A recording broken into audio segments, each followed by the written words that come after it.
Hey everyone.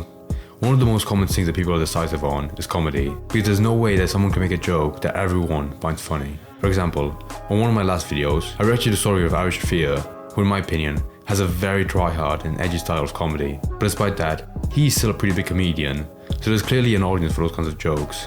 Therefore, you can't always dictate who's going to be successful, because there's always potential people who find them funny. However, a few comedians are unlucky enough to not even have a fan base you call their own, and are more well known for being disliked, which is kind of sad, because the entire point of the job is to make people laugh. So if people only laugh at you instead of with you, then you feel like you failed. However, some of these people are so bad, it would be a shame you just ignore them. And if your favorite comedian shows up here as one of the most disliked examples, just know that you're allowed to enjoy whatever you want, even if your humor is abhorrent. For every 5 admired comedians, there's another 5 who are completely despised, and it's no secret. Is he hated? Joke thief Dane Cook I never knew is people snugly in a disliked him. category too. In 2005, Dane Cook was listed as the world's most famous comic, although despite being known by an audience of millions, he was notably hated by every other comedian. A comedy radio host stated, "Not one comedian comes on my show and says I'm so happy for him, which is weird. They can't stand this poor guy, the reason for which being jealousy, at least according to Dane." A lot of jealousy, a lot of animosity that I, at a young age, was famous, hanging around with beautiful women, rich. Although the real reason might have been because Dane had stolen their jokes, given he was called out for copying a bit done by Louis C.K. You can name your kid anything you want. I like that part. I'd like to give my kid an interesting name, you know? Like a name with no vowels, maybe, you know? That joke sucks. You can steal that joke. 40 Fs, that's his name. I already have names picked out. I don't even know. I want to see how close he steals First it. one that comes out, I'm naming it. I think it's beautiful. It's feminine but strong at the same time. Time for bed. I said time for bed. Fans then noticed As a professional comedian myself, that joke doesn't work. What's the setup of him saying like he doesn't care what name you can give his and kid? had also copied a bit by Dimitri Martin at around the same time. I went into a shoe store and I said, hey, can I get those in a 10? The guy said, sure, and he went in the back. And a couple minutes later he came out and he goes, I don't have a 10, I have a 9. Great. Because while you were in the back, my toes were severed off. She walks out. She comes up to me, you guys, so enthusiastic, such like optimism. She's holding a... I'm laughing at the previous joke, not this guy. We have it in a 9.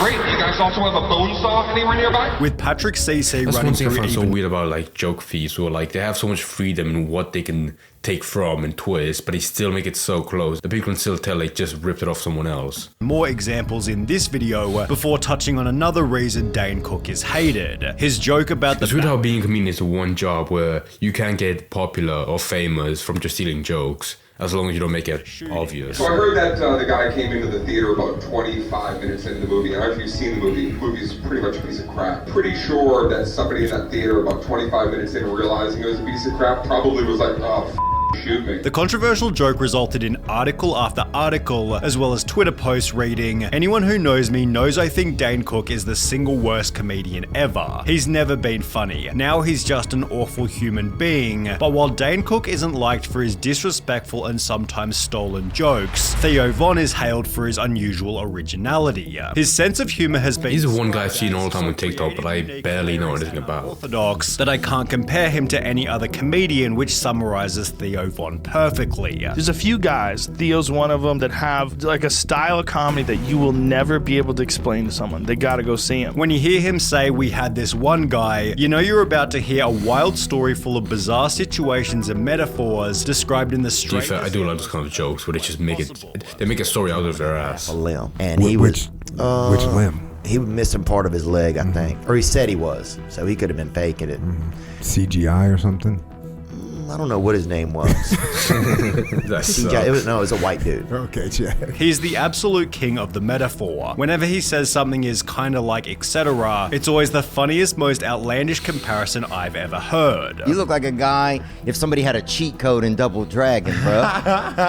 And they got to use an ultimate character, man. Dan Tony. Amen, dude. There are multiple compilations dedicated to Theo Von's absolutely wild sayings, although at the same time he's able to show his soft softer, more vulnerable side in moments where it's appropriate. Theo's podcast this past weekend has risen to become the 7th most popular podcast on Spotify, while Brendan Joe Rogan's still at the top. Hell yeah. caused his podcast to trend in the opposite direction. Brendan had previously been a UFC fighter. However, after a string of losses, he was convinced by Joe Rogan and Brian Callen to retire and instead pursue comedy. You have a future in other things and you're really good at. Like, you're really funny. You say funny shit, man. Yeah, you do. You have a ridiculous talent for that. Although that career was already dead for him, because with so many punches to the head, he probably would suck at jokes. comments on Brendan's stand-up like, this is the best example of normal people thinking they're funny because they make their friends laugh. Oh my, that's so true. I've never seen his stand-up, but I can already believe that. Received an IMDb rating of 1.4 out of 10 stars and was labeled in front of millions as the worst comedy special I've ever seen. It was so bad that even Joe Rogan made a few little jokes about it. The first one, I would have probably tried to talk you out of it, but I already talked you out of fighting.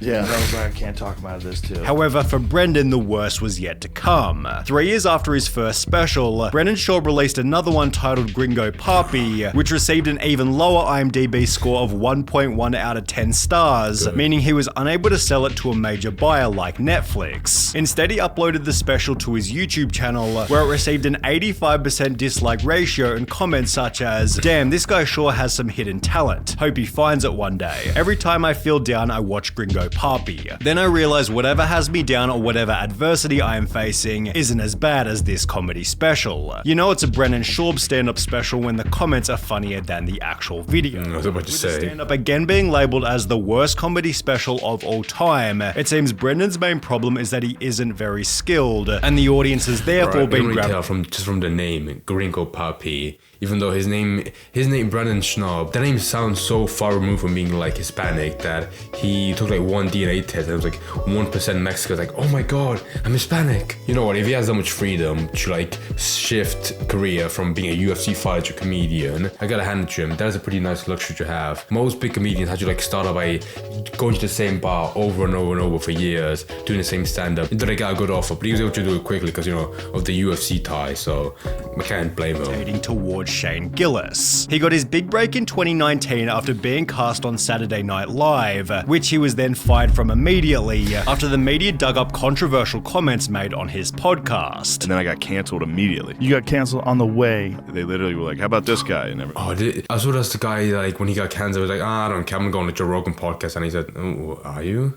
Like, Joe himself was confused if he already set up an episode with him. If you go through my 10 years of comedy, most of it bad, you're going to find a lot of bad misses. But while this made him unsuitable for SNL, this was ironically exactly what the wider comedy audience wanted. No wonder SNL fired him, he's actually funny. This in combination with the mountain... He has the nicest face possible, how can you hate him? Shane's popularity to a whole new level. The months after SNL, our listenership probably quadrupled. Because then people heard about it and watched it. So it's helped the podcast. Like, this is actually funny. So it's helped the podcast. Tremendously. Only made crazier when he'd post his live set in Austin, which gained over 20 million views by touching on funny political topics, although in a good way where it felt like he didn't have an agenda. And I don't want to be on the other side of it, where it's like, I'm a free speech guy. It's like, dude, I don't want to be involved in any of this. I just want to do comedy. Shane's great attitude. I respect that. Doing like political humor is pretty hard because you always have some party getting angry against you. In comparison to Carrot Top, who's not Carrot Top. The whole industry people hate him. Against him. He gained popularity as a prop comic in the 90s, but while his shows were extremely smart and absolutely hilarious, O.J. Simpson's football. Okay, go deep, honey. Go deep. His bizarre look and style made him a punching bag for anybody and everybody. You're a funny guy, man, and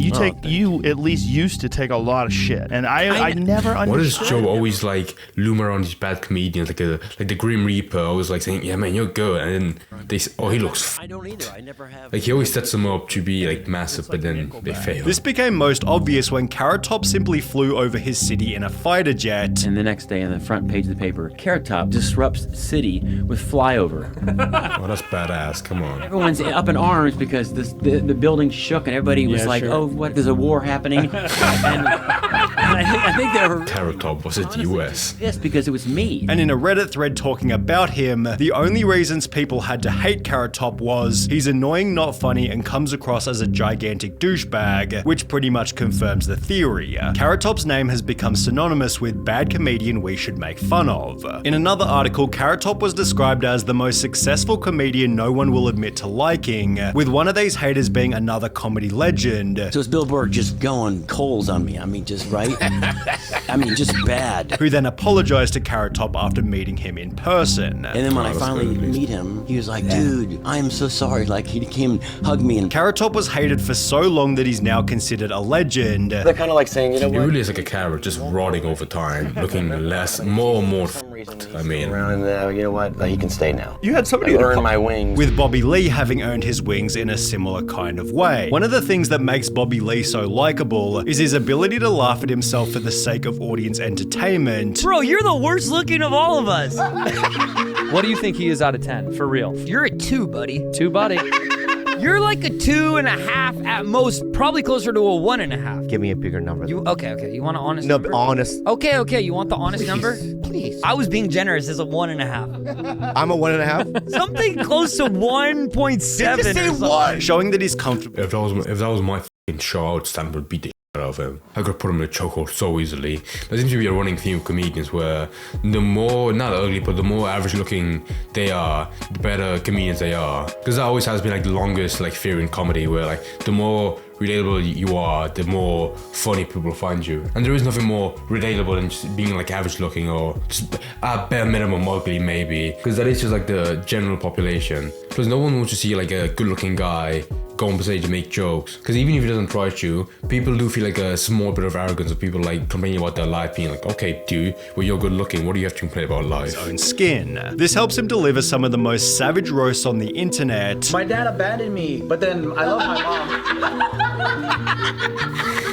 In your face! He doesn't have a dad! Although just like Theo Von, his fans also have a lot of respect for how open he is with his addiction issues and sobriety. Right before I was gonna get on the plane, I looked at my girlfriend and said, I'm gonna relapse. When it comes to Bobby Okay, now someone should laugh at him for that clip. That'd be funny.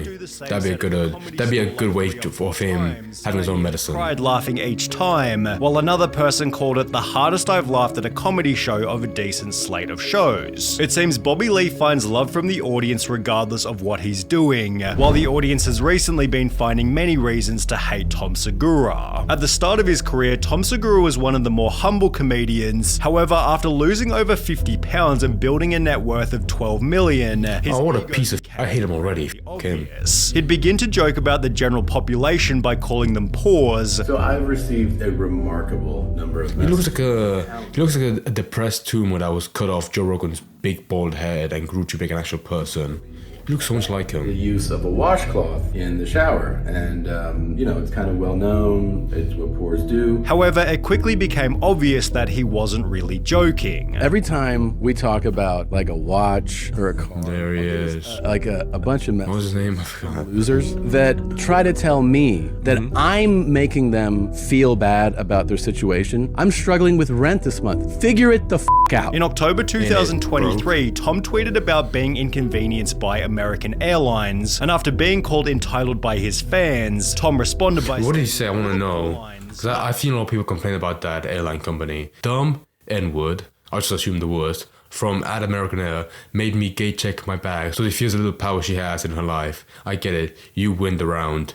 N-word again. After being called entitled by his fans, a lot of people have their flights cancelled on the spot. It's not big of an issue. Response: oh, you were inconvenienced, well you should accept it. That's what me and my dumb poor family have done for generations. This is why you're poor. In his next tweet...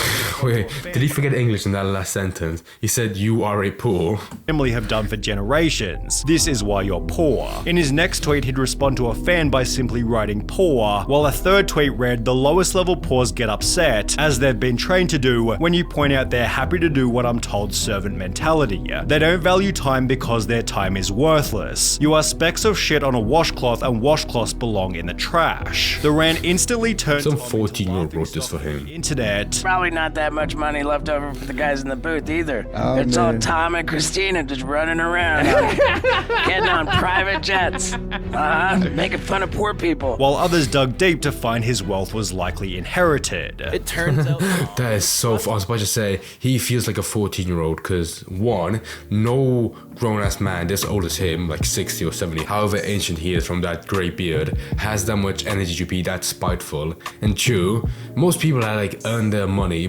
Most comedians I know grew up from like a kind of like a small area, like a poor family, and grew to have the money they have now. So surely he would have like that humility and humbleness instilled in him. But yeah, you can tell he did like just inherit it from some old man that died in his deathbed. Of Merrill Lynch for 25 years until he took over as the vice president and CFA for the Bank of America. His obituary mentions that he was a member of the Quail Valley Golf Club in Vero Beach, where a membership will run you a very modest $85,000 a year, not counting all of the other fees. This led Tom to remove the entire chain of airport tweets and avoid every question that might imply he's rich. What kind of car you have? What kind? You have cars? Yeah, I How many like cars you got?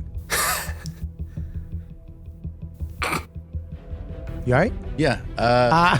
You know what, Tommy? Tom Segura has no excuse for being a douchebag, given Gabriel Iglesias is substantially richer and is one of the most humble comedians. Oh, I hate this guy. Nothing against him. I have a lot against him. The worst thing he's ever done is pay a fine to a venue for spending too much time recording a Netflix special. Back in 2014, oh, he should definitely have his skin peeled off for that. To YouTube for free, although instead of issuing a copyright takedown, he'd share the links to his Facebook, adding, "I can't believe someone posted a direct link to watch my fluffy specials online for free. The nerve. I hope no one shares or watches these before they get taken down," prompting a top comment reading, "This is why you're awesome, Fluffy. You don't whine about getting pirated, you promote it." Gabriel's nickname Fluffy is a joke about— That's pretty bold. I feel the studio would be livid for that, for just putting up the movie for free, when he could be making sales by, selling the DVDs that they made. Lee shows he's comfortable in his own skin, although at the same time, Gabriel explained to Joe Rogan that he'd recently lost 70 pounds as a result of following better habits. And it was bad habits that led Carlos Mencia to become incredibly hated. The collapse of his reputation began after Joe Rogan wrote a blog post titled, "Carlos Mencia is a weak-minded joke." That is the worst caricature I've seen of him. The most disgusting joke thief of all is a guy named Carlos Mencia. The really crazy thing is that's not even his real name. He sells himself as being Mexican, but the reality is his real name is Ned Holness, and he's actually— That is gold. The shift from being like the whitest name to the most like stereotypical Mexican name you can imagine. Half German and half Honduran. The Mexican Hood is something he did to integrate himself like the car? with the local Mexican population of LA where he started. From here, Joe began calling him Carlos Menstelia before confronting him on stage in an actual comedy club, which was recorded and uploaded to YouTube. It's easy to say you steal shit, but I don't, because I'm not a little bitch. I think that every time you open your mouth, you talk about me, I think that you're secretly in love with me. Despite denying the allegations, Carlos was then exposed for stealing from Bill Cosby and Ari Shaffir. That is the real judge we need in this situation, Bill Cosby. Carlos made the crazy decision to own the fact that he stole all his jokes. His attitude was this, like, yeah, I steal. If I'm in the back of the room, you better watch your material because I'll take it, remix it, and make it a hit. From here, almost every comedian destroyed Carlos Mencia. A lot of your material, I'm not saying all of it, but a lot of your material was too similar to Paul Mooney or Bill Hicks. And he went from performing in stadiums to small clubs. There's a heavy price to pay for cutting corners in comedy, whereas Chris Rock even that, I feel like I think I've seen some of his jokes. Even like small bars feel like too prestigious for him. He should do a gig in some alleyway for like 3 dead homeless people on the streets. That'd be nice. Gain in the power of a single slap. Chris Rock has been admired and respected since the mid-1980s, although it seems being slapped by Will Smith made him even more loved. Ironically, the Will Smith— If he doesn't show one clip of him as Marty from Madagascar, how you say it, then I'm gonna turn this video. When Dave Chappelle was attacked on stage, after which Chris Rock jumped on the mic to ask, "Was that Will Smith?" Chris Rock just proved that if someone does you wrong in life, just wait, and the perfect moment will present itself. Proud of Chris Rock. He didn't let the Will Smith incident take him to a place of bitterness and anger, but stays humble and even makes a joke out of such a difficult spot to be in. There could not have a more perfect moment to drop that line, and the fact that Chris Rock wasn't really talking about the altercation before leading up to this just adds to the perfection of his delivery, and when Chris Rock did address the controversy in his special, he reinforced a winner's mindset. But I'm not a victim, baby. You will never see me on Oprah or Gail. I couldn't believe it, and I love Men in Black. No, I took that hit like Pacquiao. You know what, fair enough. Whenever you see someone like him that got assaulted to like that degree on stage, for the Oscars, for everyone to see, you would expect him to be more bitter towards Will Smith, which he could have. Normally you would expect that for like someone lower down, like some hierarchy, getting, abused or assaulted. And they really can't do anything because like someone like Will Smith is so massive, there's nothing they can do. But I feel like with someone like Chris Rock, he recognized that he's a comedian, and that incident was so small, he really wouldn't achieve anything by like be speaking out about it, and by just making a few jokes out of it, that is the best like return he can make from that getting slapped in the face. I think a very common skill or talent most good comedians have is the ability to turn like a bad situation or a bad experience in their life into something they can joke about, because not only does that like soften up like the trauma for them, but it makes it easier for their fans to relate to them as well, which is probably why you don't see billionaires give a shot at comedy, because their life is like on such a different level to most common people. Their issues are like nothing that like a normal person would experience on their daily life. And let's mention the fact, like, if you have that much money in the first place, your brain is probably like so accustomed to just business talk and meetings. Your brain couldn't even come up with a joke, even if you tried. I mean, most business people like have some charisma about them, but when it comes to like most normal people, they can't really relate to them. So I feel like by that philosophy, even though it sounds dumb, if you got some homeless guy, he probably would be funny, because his life is so miserable, he probably can't turn anything sad into something funny. And army veterans, I feel like they would be really good at stand-up, I wouldn't mind paying tickets for that kind of show. I would like that, to be honest.